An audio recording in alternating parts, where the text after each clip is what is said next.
All right, so moving on to the next segment. I'll be sharing my top 5 NFL players heading into a make it or break it season this upcoming NFL season. So starting at number 5, I have J.K. Dobbins, running back for the Baltimore Ravens. I do believe that J.K. Dobbins does have a chance to have a breakout season and a new Ravens offense. They have been freed by former offense coordinator Greg Roman, J.K. Dobbins, and several other offensive players for the Baltimore Ravens have expressed their feelings of how Greg Roman has underutilized a lot of players. And we saw a lot of frustration come out of J.K. Dobbins after that wild card game against the Cincinnati Bengals. He was very effective on the ground that game, but did not get a carry in the red zone during that wild card game. If you fed him the ball in the end zone, in the red zone, I should say, during that wild card game, we could have a different outcome. We might have had a different outcome in the AFC Championship. I do believe that the Ravens, if they had Lamar Jackson, they would have won that game that night. But nonetheless, if they were effective with J.K. Dobbins and used him correctly, the score could have been changed as well. So I do believe that J.K. Dobbins does have a chance to have a breakout season in a new Baltimore Ravens offense. But the reason why I do believe that he is in a make it or break it season, he's already expressed his frustrations on his current contract situation. And he's already missed time during camp. He's back there now, but having frustration about a new contract, and he doesn't have the leverage because, let's be honest, as talented as a running back he was in his college days at Ohio State, a former Buckeye himself, he has missed a significant amount of time in his current NFL career thus far, and this is not a good time to try to pull the stunt of a leverage move when the running back market is down at an all-time low. When you have Bijan Robinson, who is currently being the highest paid running back yearly in the NFL, and he's a rookie, and he's never taken a snap. That's how bad the NFL market is. But nonetheless, I do believe it's very key for J.K. Dobbins to have a breakout season. He's heading into a make it or break it year because, unfortunately, he's been hit with the injury bug since he's came into the NFL in 2020. He's only played a total of 23 games since then. He tore his ACL before the beginning of the 2021 NFL season. And when he came back, he had a slow start to last year's NFL season, but started to be an effective running back, averaging 5-6 yards a carry when he got rolling. So I know the potential is there. I see it in Ohio State. I see it in the NFL now. But if J.K. Dobbins wants to stick around in Baltimore for the sake of the future, he needs to have a injury-free season. I need to see him at least total of 1,200 yards overall, combined with rushing and receiving. I know they might have a running back committee going on in Baltimore, but I need to see him have at least 1,200 yards combined rushing and receiving yards this year. I think J.K. Dobbins needs to prove that he wants to be in Baltimore with a fresh new contract. He's heading into a make it or break it season. At number 4, I have quarterback Justin Fields for the Chicago Bears. The world knows how talented Justin Fields is. He's another guy we all know the talent's there. J.K. Dobbins' teammate in college, Justin Fields. We know how talented his game is, how he was one of the best quarterbacks in the country at Ohio State, but his game has not fully translated to the NFL level just yet, and that's kind of concerning for me. I love Justin Fields. I love what he could do. I think he could be a great dual-threat quarterback, but we have not seen that just yet in the NFL. As the NFL starter, he's currently 5-20 as the NFL starter. I don't care what's around you. That's alarming to me. You've been in the league heading into your third season. I can only name the wins off my hand and how many games you won thus far in your NFL career, a total of 5. So I know he can be an effective dual threat quarterback, and he showed the flashes of that last year. Running with the football and nearly breaking Lamar Jackson's rushing yard record for quarterbacks in a regular season. Yes, I get that, but I've yet to see him take his game to the next level in the passing department, which is important for every quarterback in the National Football League. We watch quarterbacks that have struggled before they got a true number 1 wide receiver. Look at Josh Allen in his days with the Buffalo Bills. He did not look effective. He was not the quarterback that he is today. You get him a number 1 wide receiver in Stephon Diggs, he takes off and he's one of the best quarterbacks in the National Football League. Another example of that, Jalen Hurts. Another dual threat quarterback. Used to be a one read scramble guy. Was not effective until he got his number one wide receiver, A.J. Brown. Now he's one of the best quarterbacks in the National Football League. So I think Justin Fields could follow those two quarterbacks' footsteps. The Chicago Bears finally gave him a number one wide receiver in DJ Moore. There's no more excuses for Justin Fields. He's got the weapons. He's got DJ Moore. He's got Darnell Mooney. He's got Chase Claypool. He's got Cole Kmet at the tight end. He's got everything he wants. The offensive line might be an issue, but you're a dual threat quarterback. You gotta make plays out of the pocket. You gotta make things happen. And I don't think there's any excuse for Justin Fields not to have a successful season. I'm not asking him to win the NFC North. I'm not asking him to win a playoff game. I just need to see more from Justin Fields heading into his third year. I'm expecting a leap year out of Justin Fields. Justin Fields needs to prove he's the guy, because if not, the Chicago Bears are going to move on to a quarterback very, very soon in the near future. They even gave up a chance to get Bryce Young with the number one overall pick, but they believed in Justin Fields. They got more draft capital. They got more assets for him on the offense because they believe in Justin Fields. That would be a complete slap to the face if I'm a Chicago Bears fan into the organization if Justin Fields fails to not capitalize and have a leap year this year. So he is definitely heading into a make-or-break-it year. Justin Fields is on my list. At number 3, I have quarterback Mac Jones for the New England Patriots. Now, this man, Mac Jones, helped Alabama, the Crimson Tide, win a national championship back in 2020. The man had a lot of analysts calling him the next Tom Brady his rookie season, when him and Bill Belichick, once upon a time during the 2021 season, found themselves at 8-3. They were the best team in the AFC. Fast forward, things didn't really go their way. They did not win the division that year. They got whooped in the first round and the wild card by the Buffalo Bills that year. And now we see Mac Jones take a step back of what the analysts used to call him in the next Tom Brady in the making.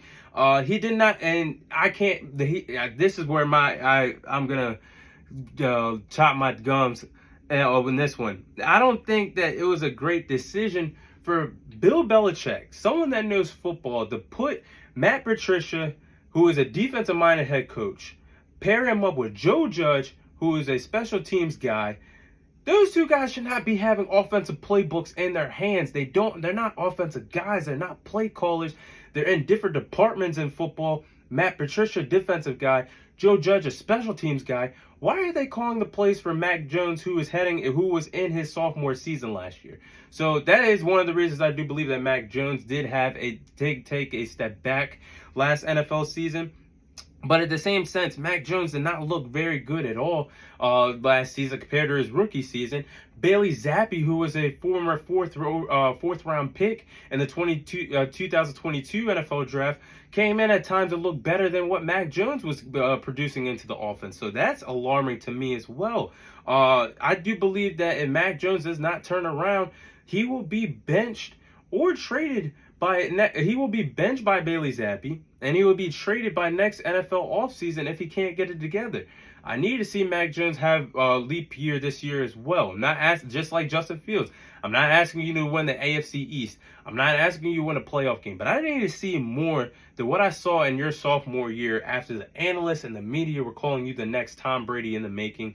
Pairing up with Bill Belichick. That was supposed to be the next peanut butter and jelly duo. I have not seen that yet. So I need Mac Jones to step up big time this year.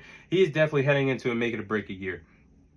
And next player, quarterback Jordan Love for the Green Bay Packers. Now, this is kind of harsh to put him on the list, but I have to because he's a former first-round pick in the 2020 draft. The Green Bay Packers actually traded up to get him, despite that Aaron Rodgers was still with the team back in 2020. So he's had years to learn behind one of the greatest quarterbacks of all time in Aaron Rodgers on the sidelines. You would have thought he's learned something. And I'm not saying that he's going to be the next Aaron Rodgers in town, but this is a similar situation to when Brett Favre, years before he finally left the Green Bay Packers, he was the guy, and they brought in Aaron Rodgers to learn underneath him, to see how he operates as the franchise guy. Brett Favre leaves to the New York Jets, plays for the Vikings, plays elsewhere before he retires. Aaron Rodgers becomes the franchise guy. Could this happen? I'm not so sure. But this is a similar situation for Jordan Love to capitalize if he wants to prove that he's the franchise guy for the Green Bay Packers. And This is a quote that I seen.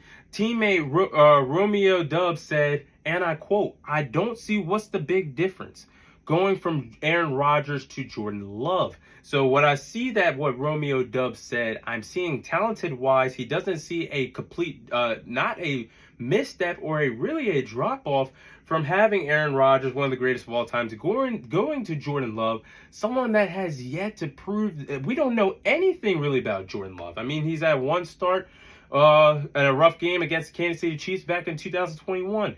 He came in, played a little bit against the Eagles. We really don't know much about Jordan Love yet. So all I know is that Romeo Dobbs thinks it's not a big talent-wise a misstep or a drop-off. Head coach Matt LaFleur seems in love with Jordan Love. He's been in love with him since day one.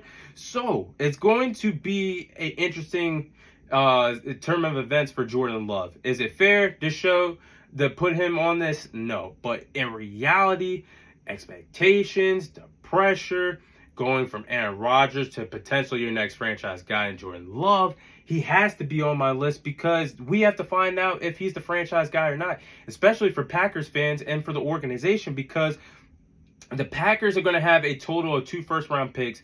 The Aaron Rodgers deal was a second-round pick. It's going to be upgraded to a first-round pick because Aaron Rodgers is going to play throughout the whole entire season. So you might as well say that turned into a first-round pick. So they're going to have 2 first-round picks heading into next year. If Jordan Love cannot prove that he can be the franchise guy one day, if he can't, if the franchise doesn't really see much in him, the Packers are not going to hesitate because next year's quarterback class is stacked. They have Caleb Williams. They have Drake May, for quarterback from North Carolina, etc. There's a good amount of quarterbacks coming out of this next year's class. If he can't show up, I do not expect him to be around much longer in Green Bay. He's heading into a make-it-or-break-it season. And my final player on my list is Chase Young, defensive end for the Washington Commanders. Now, Chase Young was an absolute stud for the Ohio State Buckeyes. Yes, he was an absolute monster, one of the best defensive players in the country once upon a time.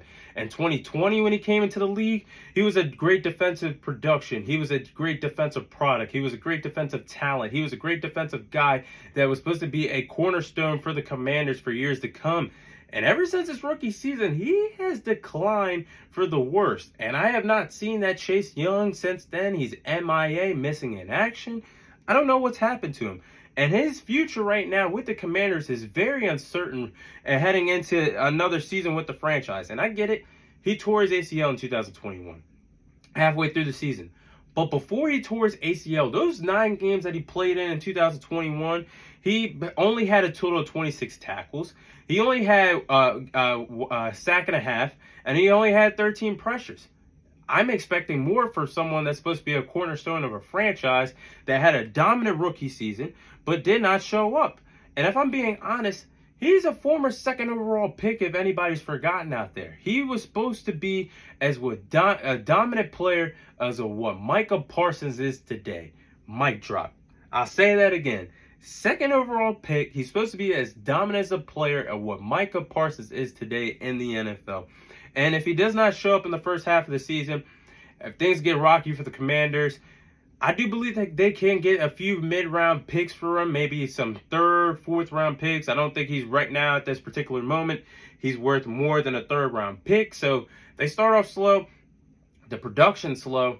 I'm not going to be surprised if the Commanders trade Chase Young by the deadline to a team that's contending for a championship for mid-round picks. But those 5 players are the players that I do believe that are heading into a huge make-it-or-break-it season heading into this upcoming NFL season.